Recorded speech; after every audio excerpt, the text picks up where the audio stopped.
Cinema ఇండస్ట్రీలో తరచూ ఎవరో ఒక సెలబ్రిటీ క్యాస్టింగ్ కౌచ్ గురించి మాట్లాడుతూనే ఉంటారు. ఇప్పటికే ఈ విషయంపై ఎంతోమంది టాలీవుడ్, బాలీవుడ్ సెలబ్రిటీలు స్పందించిన విషయం తెలిసిందే.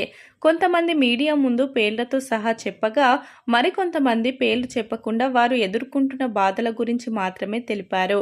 అలా సినిమా ఇండస్ట్రీలో ఎవరో ఒకరు క్యాస్టింగ్ కౌచ్ గురించి మాట్లాడుతూనే ఉంటారు. తాజాగా నటి బిగ్ బాస్ బ్యూటీ సనం శెట్టి కూడా ఈ ఇష్యూపై మాట్లాడింది. ఈ సందర్భంగా ఆమె సంచలన వ్యాఖ్యలు చేసింది. ఈ మేరకు ఆమె మాట్లాడుతూ, ఒక ఆడపిల్ల అనుమతి లేకుండా తాకడానికి ఎవరికీ అధికారం లేదు. అలాగే నేను ఒక నటిని. ఎంటర్టైన్ చేయడమే నా వృత్తి. అలాగని ఆఫర్ల కోసం శరీరాన్ని అమ్ముకోనంటూ సనం శెట్టి వివాదాస్పద వ్యాఖ్యలు చేసింది. దీంతో సనం వ్యాఖ్యలపై ఇప్పుడు సోషల్ మీడియాలో ట్రోల్ చేస్తున్నారు. ఆమె అంటున్న మాటలను బట్టి సినిమాలలో ఆఫర్లు లభించిన హీరోయిన్స్ అంతా శరీరాలను సమర్పించుకున్నట్లే వస్తుందని అంటున్నారు. మరి ఈ ట్రోల్స్ పై ఆమె ఏ విధంగా స్పందిస్తుందో చూడాలి మరి. కాగా కొందరు ఆమెకు మద్దతుగా కామెంట్లు చేస్తుండగా, మరికొందరు మాత్రం ఆమెపై దారుణంగా ట్రోల్స్ చేస్తున్నారు.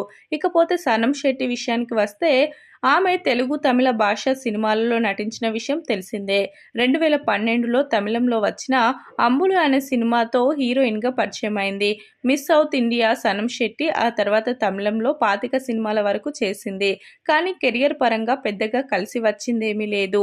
ఇక తెలుగులో మహేష్ బాబు శ్రీమంతుడులో ఒక చిన్న క్యారెక్టర్తో పాటు సంపూర్ణేష్ బాబుతో సింగం 1, 2, 3, బిగ్ బాస్ మానస్ హీరోగా వచ్చిన ప్రేమికుడు సినిమాలో హీరోయిన్గా కూడా చేసింది. ప్రస్తుతం ఈమె కేవలం అడపాదడపా సినిమాలో మాత్రమే నటిస్తుంది.